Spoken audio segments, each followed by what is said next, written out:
I have played a lot of RPGs in my time, most notably amassing over 1,000 hours in a game called Hypixel Skyblock, which is an MMORPG on Minecraft's largest network.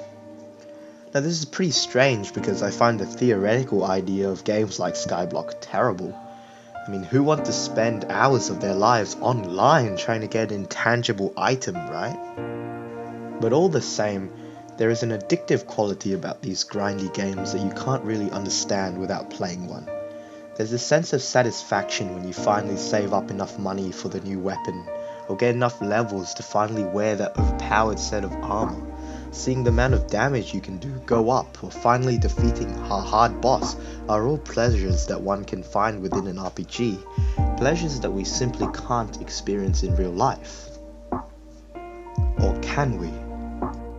You see, the more I think about it, the more I realize that life is the greatest RPG of them all.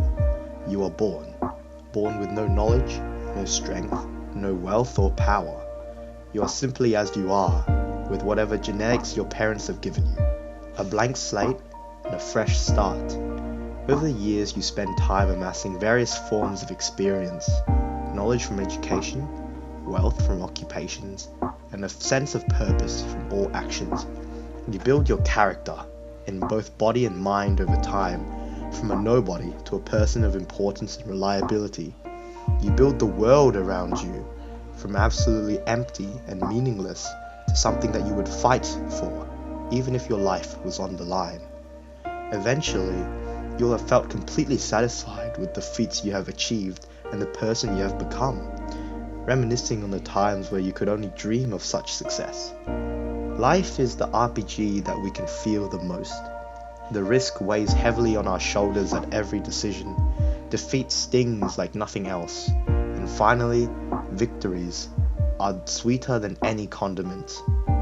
Life makes us feel the whole spectrum of emotions. Elation, devastation, fury, determination, you name it. And so, how can any other RPG possibly compare? This realization has probably been one of the leading causes behind my abandonment of Skyblock and any other RPG I had played before that point. I just stopped seeing the point in playing a simplified version of what I have all around me. This also led to me enjoying life much more too.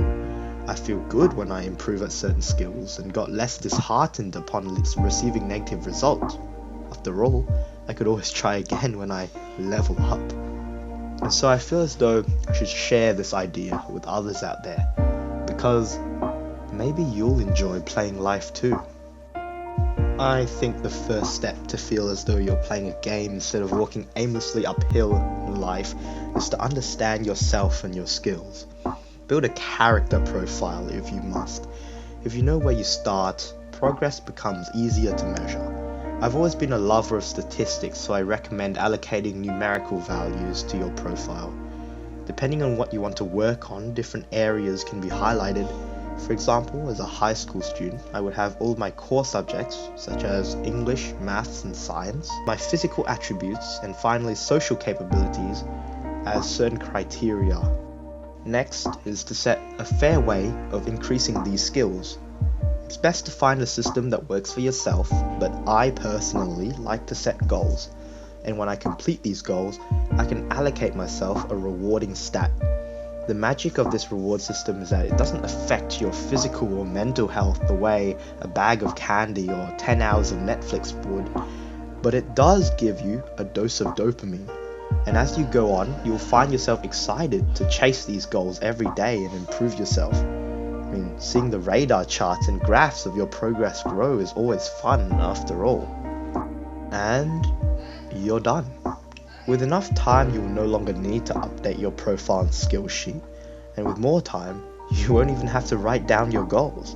You'll realize that the dopamine you received from improving yourself wasn't actually from the leveling rewards at all, and that you were just enjoying the feeling of progress and purpose.